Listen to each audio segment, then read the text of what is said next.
So we all know that Donald Trump has said he's obsessed with tariffs. But why is he obsessed with imposing tariffs on Mexico and Canada? After all, there's the US, there's Mexico and Canada. If you think back to his first term, it was mostly China that he was talking about, wasn't it? It was the economic relationship with China. And actually, if you look at what happened with tariffs in that first term, and what's tariff? It's basically just a kind of block, like it's a tax on goods coming into your country. It was China and Vietnam that had the biggest tariffs. The higher these are, the higher the tariffs are. And interestingly, Joe Biden kept those tariffs in place. Vietnam, by the way, because that's used sometimes as a conduit for goods coming from China. But Mexico and Canada, still very low tariffs, and that's because they're part of this free trade agreement in North America.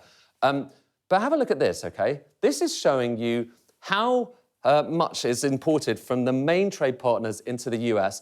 And this was the case back in 2018. So this is the first Trump administration. China is in the lead, then Mexico, then Canada. Then those tariffs came into play. And have a look at this.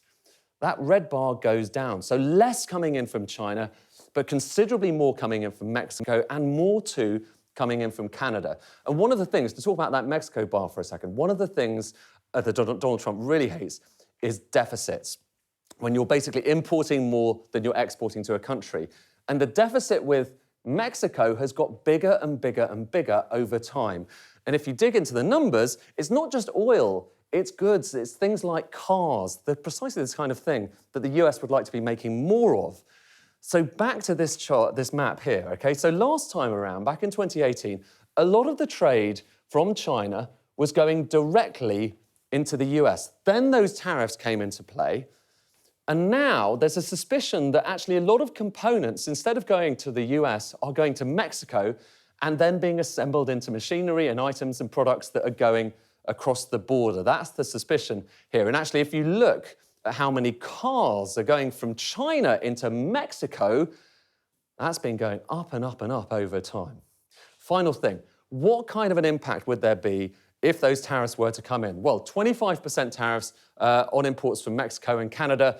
You're talking about a big hit for Canada. The bars are basically showing you how much GDP would go down. A big hit for Mexico as well. But interestingly, look, it's less bad for the US, but it's still bad. And it's negative too, even for the EU and for the rest of the world, underlining something that economists like to point to. Tariffs don't make anyone that much better off.